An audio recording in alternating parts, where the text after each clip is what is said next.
요한복음 4장 1절로부터 42절까지는 내용이 깁니다. 긴데 사마리아 수가성에서 일어난 부흥을 기록하고 있습니다. 그런데 사마리아 수가성에서 일어난 부흥의 통로는 예수님께서 그 수가성 우물가에서 만나신 한 여인을 통해서 일어났습니다. 이 여인은 전체적인 내용을 쭉 살펴보면 외모가 상당히 매력을 지니고 있었던 것 같습니다. 그리고 아주 사교적이고 또 능력이 아주 출중했던 것 같아요. 그런데 이런 외모와는 달리 이 여인의 내면은 아주 황폐하기가 그지없었습니다. 예수님께서 그 우물가에서 이 여인에게 물을 좀 달라고 요청을 합니다. 그런데 이 여인은 예수님에게 나는 사마리아 여자고 당신은 유대인 남자인데 어떻게 물을 달라고 그러느냐, 이렇게 반응을 합니다. 아주 방어적입니다. 자기 방어적인 그런 태도를 숨기지 않고 있습니다. 그런데 자기를 방어하는 이런 삶의 태도를 가지고 있는 사람 속에는 엄청난 또 공격적인 성향이 감추어져 있는 것입니다. 그러면 사마리아는 이 유대 사람들에게는 아주 굉장히 차별받는 그런 지역이었습니다. 근데 그곳에서 더군다나 남자도 아닌 이 여자가 이 예수님 유대인 남자를 만났을 때 이렇게 반응을 보이는 것을 보면 아주 공격적인 성향이나 마음을 품고 자기 방어적인 태도를 취한 것을 볼 수가 있습니다. 뿐만 아닙니다. 이 여인은 이 우물을 기르러 올 때 이 사람들의 낯을 피하고 가능하면 사람들의 눈을 피해서 이곳에 이렇게 왔습니다. 또 이 예수님 유대 남자도 물을 달라고 그러지만은 빨리 스쳐 지나가기를 원했던 거죠. 회피적인 삶의 태도를 가지고 있었습니다. 조금 더 보게 되면은 이제 예수님과 대화가 깊어지면서 자기 자신의 내면이 드러나고 실제 생활이 드러나는데 남편이 5이나 있었고 6번째 남자하고도 지금 살고 있는데 남편이 아니다, 이렇게 이 결론이 얘기가 진행이 됩니다. 그를 통해서 보면은 이 여인은 자기의 외모와 외적인 형편과는 달리, 외적인 능력과는 달리 내면은 이렇게 황폐해진 상태에서 더 나은 행복과 더 나은 삶을 추구하는 방식으로 택한 것이 바로 외면적인 여건과 상황을 바꾸는 것으로 이렇게 했습니다. 그러니까 남편과 문제가 생기면 그 남편을 바꿨습니다. 5번이나 바꿨습니다. 그래서 아마도 이 여자가 외모가 매력적이지 않았을까, 또 아주 매우 사교적인 사람이 아니었을까, 또 좀 능력이 있는 여인 아니었을까. 이 당시만 해도 사람 숫자를 치면은 남자만 쳤지, 그것도 나이가 좀 든 남자만 쳤지 애들이나 이 여자는 아예 숫자에 넣지도 않는 그런 때였는데 어떻게 한두 번도 아니고 그런 사회의 이 문화와 상황 속에서 5번이나 남편을 바꿀 수가 있었을까? 이건 상당한 능력이 있지 않고서는 이건 참 있을 수 없는 일이다, 할 수 없는 일이다, 쉽지 않은 일이다, 넉넉히 짐작해 볼 수가 있습니다. 이 여자는 이렇게 생각하는 겁니다. 삶의 행복은 다른 데서 오는 것이 아니라 외부의 환경과 사람을 바꾸고 여건을 바꾸는 데서 온다. 그렇게 해서 살아온 거예요. 여러분, 사람이 이제 한 남자가 한 여자를 만납니다. 이제 짝을 이루어서 가정을 이루고 가정 생활을 합니다. 그런데 기대와는 달리 갈등을 경험할 때가 많습니다. 아주 그 갈등이 도가 깊어져 가지고 이거 도저히 같이 살 수 없다. 이런 아주 문제가 이제 문제에 봉착하게 되기도 하죠. 그런데 이런 문제에 봉착하게 되었을 때 이들은 뭐 겉으로 봐서 우리 이렇습니다 이렇게 내색하고 티내고 돌아다니지 않습니다. 겉으로는 남편도 아내도 아침에 출근하고 일하고 저녁에 퇴근하고 뭐 여전히 여일하게 지냅니다. 그런데도 이게 갈등은 여전하죠. 외면과 달리 내면은 아주 그 부부에게도 시끄럽습니다. 그때 그 부부가 취하는 방법이 사소하게는 우리 각방을 씁시다 뭐 이렇게 합니다. 거기서 좀 더 나가면은 우리 별거를 합시다 이렇게 합니다. 그러다가 나중에 이제 아주 안 좋은 상황까지 나가게 되죠. 되게 그런 부부들의 그 삶의 패턴을 보게 되면은 그 관계, 그래서 이 상처를 서로 주고받고 아픔을 주고받고 고통을 주고받는 이런 관계를 벗어나서 좀 사는 것까지 살고 좀 이 인생을 이렇게 행복하게 살 방법은 길은 다른 데 있지 않다. 그것은 오늘 말씀대로 본다면은 외면을 외부를 바꿔야만 가능하다 이렇게 생각하고 가는 것하고 똑같습니다. 그러니까 같이 있던 부부가 각방을 쓰고 바꿔보는 거예요. 그 다음에 같은 한 집에 살던 사람이 아예 그냥 사는 삶의 자리를 뚝 떨어뜨려서 지내보고 그리고는 마지막 아주 선택을 하게 됩니다. 이런 사람들의 특징은 무엇입니까? 밖을 바꿔보는 거예요. 밖을 바꿔가지고 삶을 변화시키려고 하는 것입니다. 그리고 우리에게 이런 경향이 많습니다. 우리가 어떤 일을 한다든지 어디 이게 일을 한다든지 사람하고 만난다든지 취직을 한다든지 또 어디 가서 중요한 사람을 모아서 비즈니스를 한다든지 그럴 때 우리가 흔히 뭐가 잘 안 되고 그리고 뭐가 뒤틀릴 때 일그러질 때 우리는 이렇게 말을 합니다.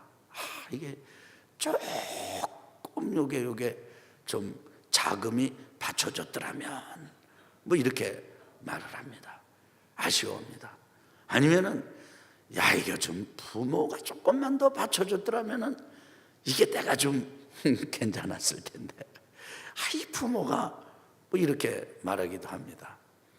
이게 내가 공부를 조금 더 했더라면은 지식을 좀 더 쌓았더라면은 이런 일은 없었을 텐데 참 아쉽다. 또 어떤 경우는 좀 키가 조금만 더 컸더라면은 좀 아주 이게 힘이 끈하게 잘생겼더라면은 이게 더 낫지 않았을까. 그래가지고 아주 이 개선의 노력을 하지 않습니다. 이런 생활들을 가만히 보면 전부 어떻게 하는 거예요? 외부적인 상황을 바꿔가지고 지금 인생의 어떤 돌파구를 마련하고 그 다음에 인생을 더 복되게 만들고 행복하게 만들고 그런 삶을 살아보자. 이런 아쉬움과 이런 갈망과 열망에서 그런 삶의 태도를 취하는 것입니다.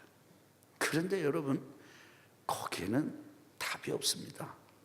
그게 되는 것 같아요. 그게 조금 뭐가 충족이 되면은 뭔가 좀 되는 것 같은데 그건 그렇게 길게 가지 않아요. 조금 있으면 또 다른 게 또 부족하다 이렇게 생각이 듭니다. 이 여자도 그런 삶을 살았던 거예요. 그런데 이 여자가 우물가에서 물길로 왔다가 예수님을 만납니다. 예수님께서 이 여자에게 요청을 하세요. 물 좀 다오, 물 좀 주시오. 이 여자가 아까 말씀드린 것처럼 아주 방어적인 태도를 취합니다. 그랬더니 예수님이 하시는 말씀이 이렇게 말씀을 하세요. 내가, 한번 따라 보세요. 내가 하나님의 선물과 뭐요? 하나님의 선물과 내게 물 좀 달라 하는 이가 누구인 줄 알았더라면 내가 그에게 물을 달라 했을 것이요 그가 너에게 생수를 주었을 것이다. 주었으리라. 이렇게 말씀하십니다. 예수님께서 이 여자에게 말씀을 하시는 겁니다. 너는 지금 두 가지를 모르고 있다. 첫째는 하나님의 선물을 모른다. 뭐를 모른다고요? 두 번째로는 지금 너에게 물을 달라고 하는 그 사람, 예수님께서 자기를 삼자 객관적으로 표현하신 거거든요. 나를 모른다. 여러분, 오늘 이 요한복음 4장 13절과 14절이 본문이긴 하지만 42절까지의 내용을 쭉 보면은요, 이 여자는 매우 종교적입니다. 어느 정도 종교적이냐면요, 예배라는 말을 씁니다. 그 다음에 또 선지자라는 말을 씁니다. 그 다음에 또 아주 뭐 그리심산, 예루살렘, 뭐 우리는 어떻고 저기는 어떻고, 그 다음에 하나님 얘기를 합니다. 아주 매우 종교적인 사람이에요. 그런데 삶은 겉과 달리 내면은 그렇게 황폐하기 짝이 없는 거죠. 그런 종교적인 삶을 살면서, 내면이 무너진 삶을 살면서 이 여자는 두 가지를 몰라요.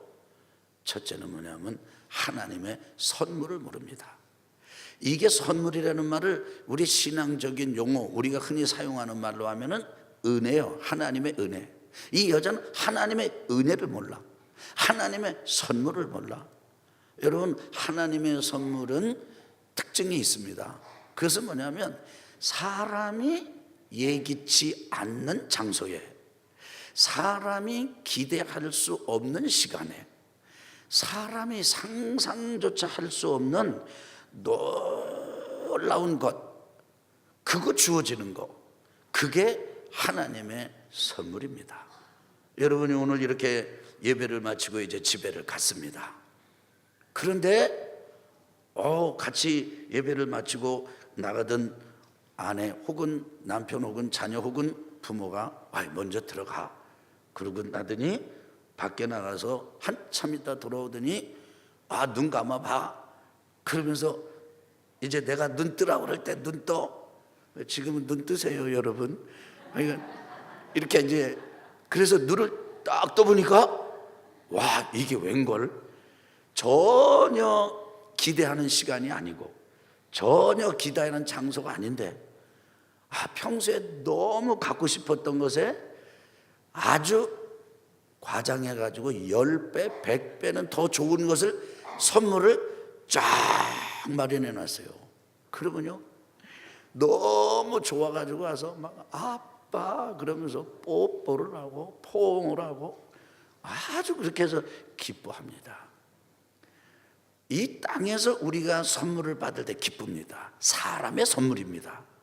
사람의 선물도 기대하지 않았던 시간, 기대하지 않았던 장소, 기대할 수 없었던 것을 받게 되었을 때 엄청 기쁩니다. 그런데 사람의 선물만 있는 게 아니에요. 하나님의 선물이 있습니다.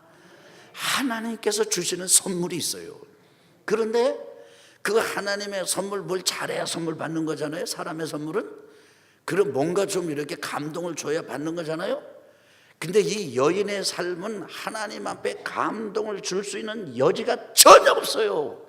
아무것도 없어요. 소위 삶은 엉망이요, 엉망.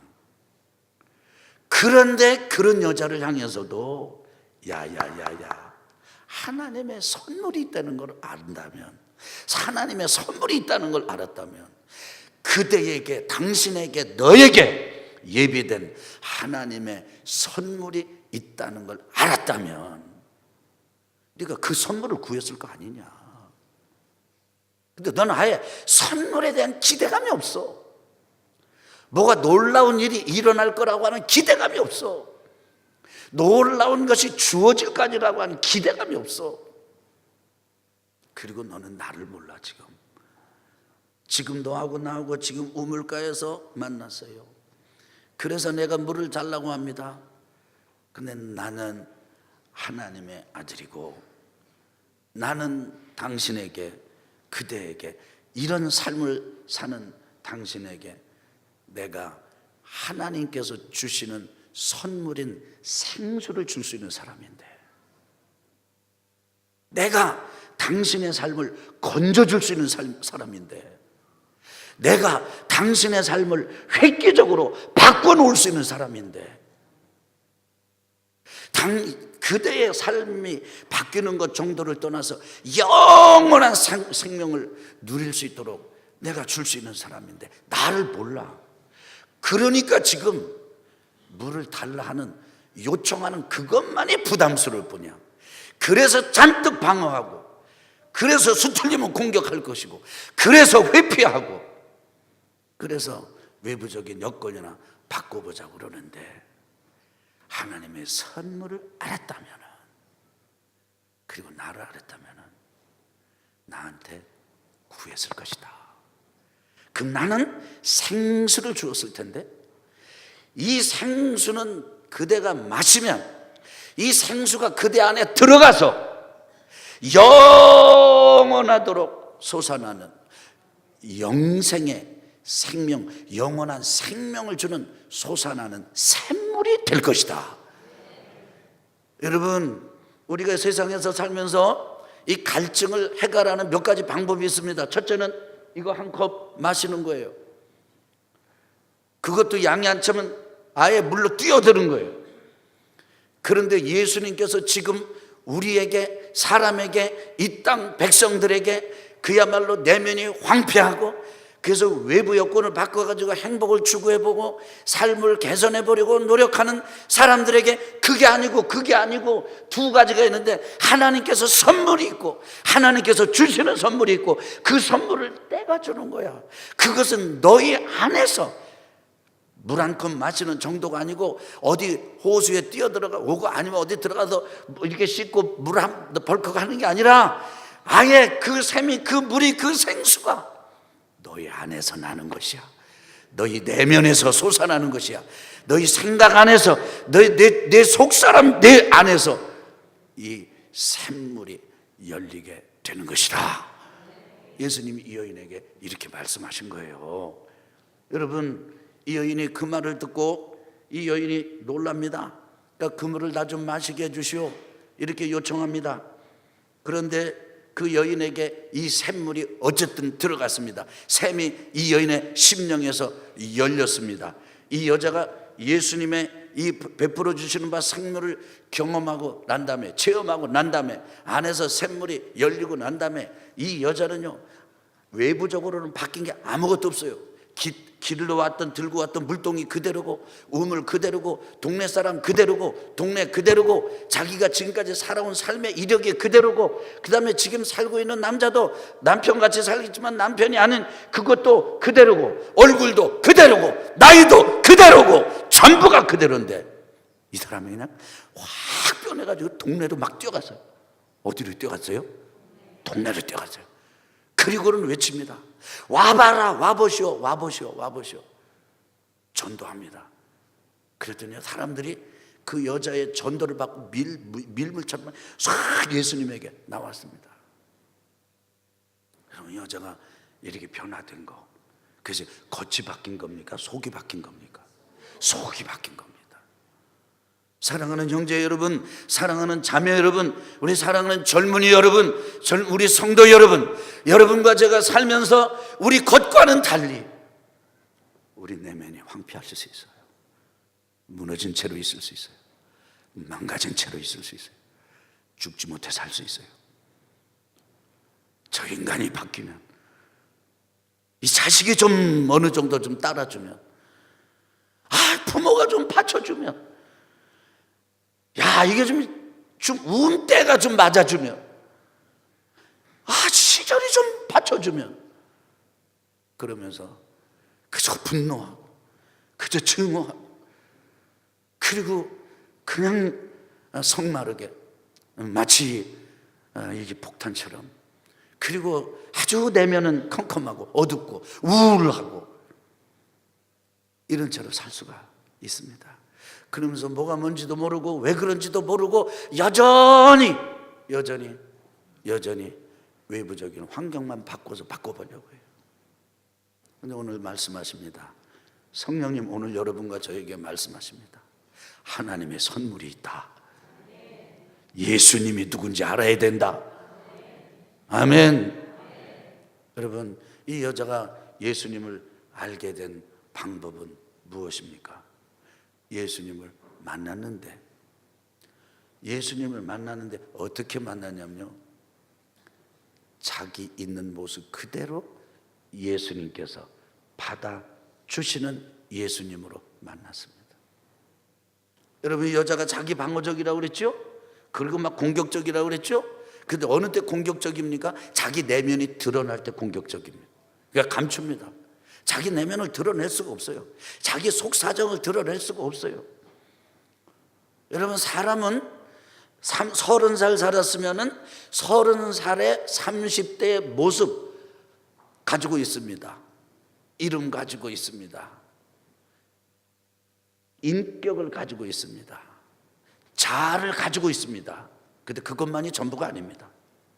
어머님 태속에서 아버지와 어머니 사랑을 통해서 관계를 통해서 잉태가 딱 된 순간 10달 어머니 태 안에서 삽니다.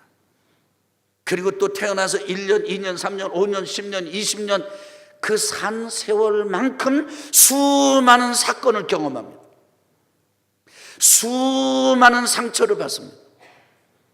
그래서 30살, 40살, 50살, 60살, 70살, 80살, 90살 돼서 가지고 지금 이 외모를 갖고, 지금 이런 인격을 갖고, 지금 이런 자아를 가지고 있어도 그것만이 아니에요. 이것은 겉으로 드러난 거예요. 드러나지 않는 내면이 있어요. 그것은 어머니 태중에서부터 평생 살면서 경험한 사건들과 그 상처들로부터 형성된 자아예요.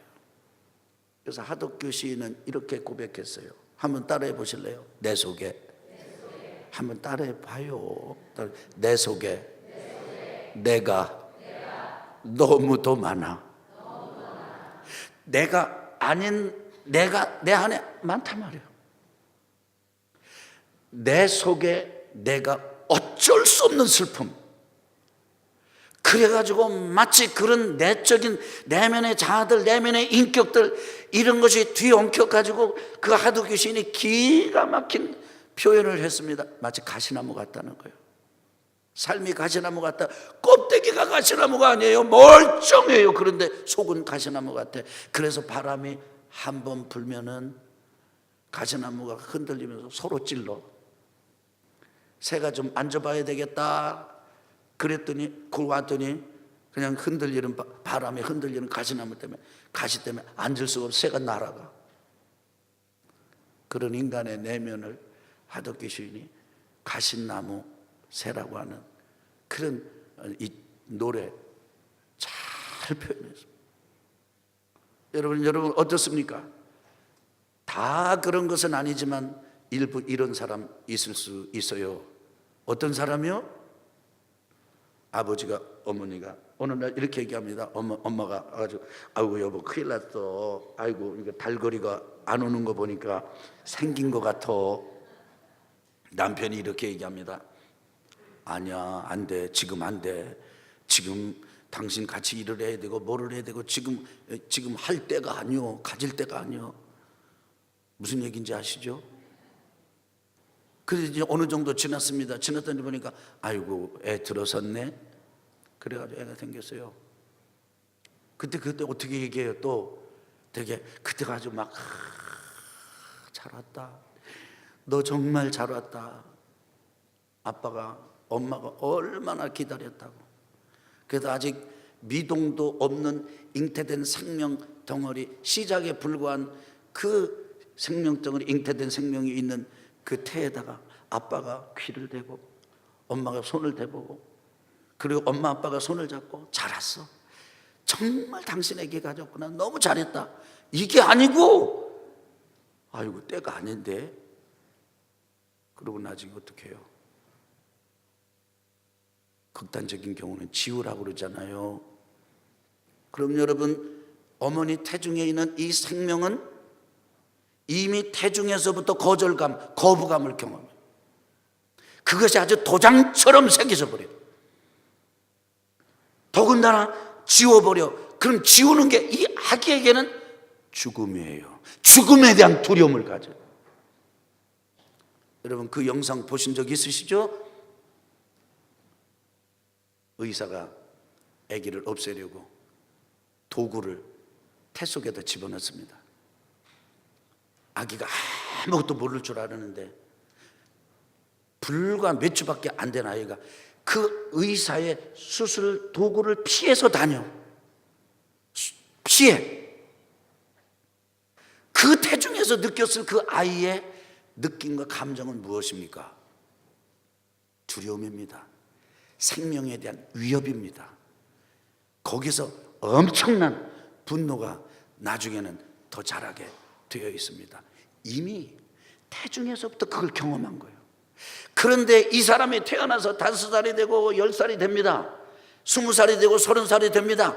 왜 그런지도 몰라요. 나는 지금 멀쩡하게 노력해가지고 지금 내가 결혼하기도 하고 내가 직장 생활하기도 하고 내가 내 밥벌이를 하는데도 내 속에 누구로부터 거절당할까봐, 거부당할까봐 새겨진 두려움이 있어요. 불안이 있어요. 공포가 있어요. 왜 그런지도 몰라. 내 속에 그런 내가 있는지도 몰라요. 5살 배기 아기가 있었습니다. 근데 아버지가 사고로 이제 돌아가셨어요. 5살 배기 어린아이는 아버지가 죽은 거, 죽음을 모릅니다. 이해를 못합니다. 어른들은 그렇게 알지만, 그런 아버지 쪽엔 그렇지만 이 아이 쪽에서 보면은 아빠가 사라진 거예요. 아빠가 떠난 거예요. 아빠가 버린 거예요. 아버지가 죽고 난 다음에 이 아이에게 버릇 하나가 생겼습니다. 한밤중이 됐든 어느 때가 됐든 밤중에도 엄마 방 문을 가서 열고 엄마가 있는지 확인하는 버릇이 생긴 거예요. 그리고는 엄마가 왜 그러니? 아가야 왜 그러니? 베이비 왜 그러니? 마미 날 버리지 말아주세요. 떠나지 마. 나가지 마. 5살 아기가 이거 하는 말이에요. 그게 아버지 잘못입니까? 아니면은 엄마 잘못입니까? 아닙니다. 그게 인생입니다. 그게 삶이에요. 그러니까 지금 제가 여러분에게 말씀드리는 내 속에 내가 아닌 또 다른 내가 수없이 있다. 여러분, 이것이 정신질환으로 가면 다중인격자예요. 근데 이게 심하면, 근데 우리는 그렇게 심하진 않지만, 드러나진 않지만 약을 먹어야 되고 병원에 갈 만큼은 아니지만 아마 그 정도까지 시달리는 내면을 가지고 있는 사람이 적지 않습니다. 적지 않습니다. 그런데 왜 그래요? 우리는 죄 가운데 태어나서 그래요. 사람이 죄인이라서 그래요. 이 세상이 죄 덩어리라서 그래요.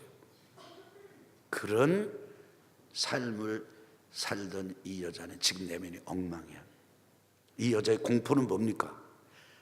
자기의 삶이 드러나는 겁니다.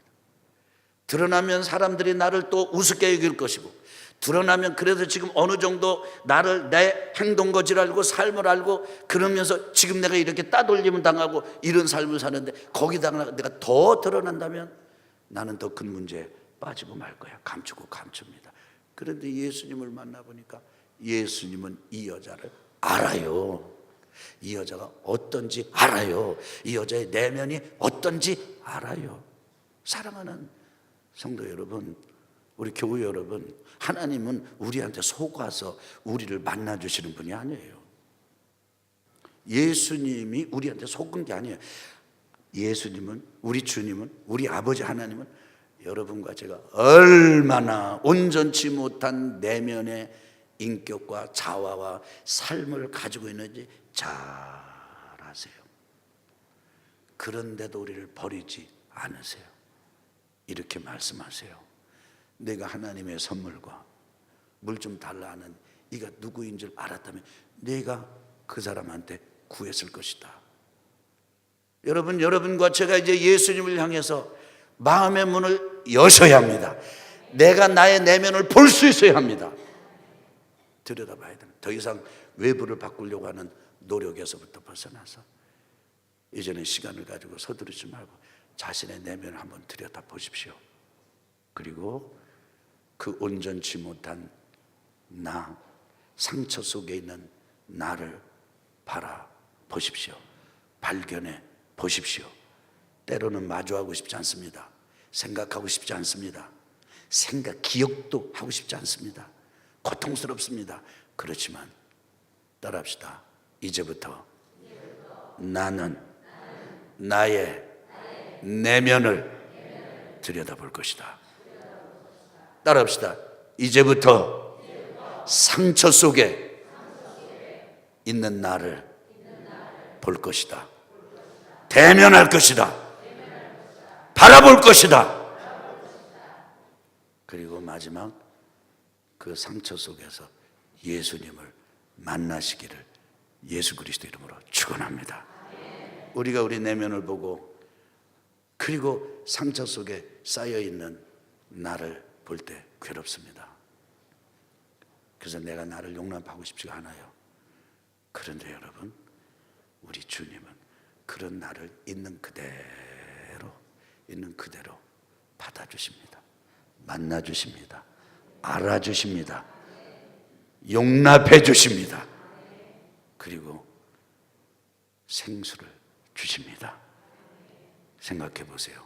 밖은 시끄러운데 내 속에도 여전히 기쁨이 솟아난다면, 여전히 행복감이 일어난다면, 여전히 내 속에서 아주 감사한 마음이 일어난다면, 자녀를 향해서 감사하고 배우자를 향해서 감사하고 부모를 향해서 감사하고 아멘할 때까지 하랍니다. 시절을 보고 감사하고 세월을 보고 감사하고 지금의 이 여건을 보고도 감사가 그냥 내 속에서 나와. 내 속에서 나와. 우리 주님은 형편없는 그런 여인과 여러분과 저를 받아주기 위해서 하신 일이 있어요. 예수님은 그냥 죽어주셨어요. 예수님이 하실 수 있는 가장 큰 치유의 능력, 사랑의 표현이 자기를 죽여 보혈을 생명을 내어 주신 것입니다. 십자가의 그 죽음으로 여러분과 저를 완전히 받아주시고 용납해 주시고 그리고 품어 주십니다. 씻어 주십니다. 그래서 그때 그 5살 때 느꼈던 감정, 그때 태중에 있었던 감정, 그런 느낌, 그 자리에서 예수님의 십자가 보혈의 은혜, 사랑을 깊이 누리는 거예요. 나를 받아주기 위해서 십자가에 돌아가신 주님이 계시잖아요. 내가 나를 용서할 수 없을 때가 있습니다. 그런데 용서가 됩니다. 주님이 나를 받아주시잖아요. 이 여자가 그 예수님을 만나고 예수님 만나죠. 예수님이 알아준 거예요. 예수님이 그 생수, 용서와 사랑을 이 여인에게 듬뿍 준 거예요. 받아본 적이 없는 은혜, 받아본 적이 없는 선물, 받아본 적이 없는 생수, 받아본 적이 없는 생명, 받아본 적이 없는 사랑, 받아본 적이 없는 용납, 받아본 적이 없는 포용. 이 경험이 이 여자를 미치게 만들었습니다. 정신 이상이 아니고 하나님 나라와 하나님과 그 주님을 위해서 소개하는 전도자로 바꿔졌습니다. 사람들이 와서 믿었습니다. 예수님을 감동해가지고 동네로 모시고 갔어요. 며칠이나 예수님이 그 동네에 머물려면 이틀 머물러. 이틀. 동네 부흥이 일어나는 거예요. 이 여자 때문에 부흥이 일어나는 거예요. 근데 그 사람들이 이렇게 말하는 동네 사람들이, 아이고 우리가 이제 이 예수님을 믿는 것은 우리가 친히 들었다. 우리가 직접 들었다. 그리고 그가 진짜 세상의 구세주인지 메시아인지 그리스도인지를 알게 됐다. 그래서 우리가 믿었다. 그까지만 했으면 됐을 텐데 뭐라고 얘기하냐면 네가 전도해가지고 믿은 게 아니고 우리가 친히 듣고 친히 우리가 경험해가지고 생명을 그리스도인 것을 알아가지고 경험해가지고 믿은 거라고 이렇게 얘기해요. 전도한 사람 격려를 해주면 뭐 어디가 잘못됩니까? 우리가 전도를 해서 간신히 전도를 해서 데려다 놨더니 은혜 받고 막 가정이 변화되고 삶이 변화되고 그 다음에 정말 예수님 주님으로 섬기는 삶을 삽니다. 그러면서 이렇게 말을 해요. 전도한 당신 때문에 믿은 거 아니야. 우리가 직접 은혜 받은 거야. 아니 그래도 전도했잖아요. 이 여자에게는 그것은 상처입니다. 이 동네 사람에게는 이 여자가 그렇게 하찮은 존재예요. 그런데 그 상처가 건드려지고 또다시 하찮은 존재로 여김을 받아도 이 여자는 이제 문제가 없어요. 바뀌어서요? 아니에요. 속이 바뀐 거예요. 속에 샘물이 일어난 거예요. 요한복음 7장 38절에서 예수님이 이렇게 말씀하셨습니다. 따라합시다. 나를 세게 좀 해봐. 나를 믿는 자는 성경의 이름과 같이 한 번 더요. 그 배에서 생수의 강이 흘러나리라. 할렐루야. 와, 그 배에서 생수의 강이 샘물 정도가 아니라 생수의 강이 흘러. 주님과 함께 말씀과 함께 이 샘물, 은혜의 하나님의 선물, 생명의 샘물이 열리기를 예수 그리스도 이름으로 축원합니다. 축원합니다. 생수의 강이 열리게 되기를 예수님의 이름으로 축원합니다. 여러분에게 말씀드리겠습니다. 지금까지 어디를 바꾸려고 애를 쓰셨습니까? 진정한 자유, 진정한 삶의 행복과 기쁨과 평강은 내면에서부터 시작되는 자유, 은혜, 복입니다. 이것이 오늘 이 시간부터 이 한 주간 평생토록 넘치게 되기를 예수 그리스도 이름으로 축원합니다.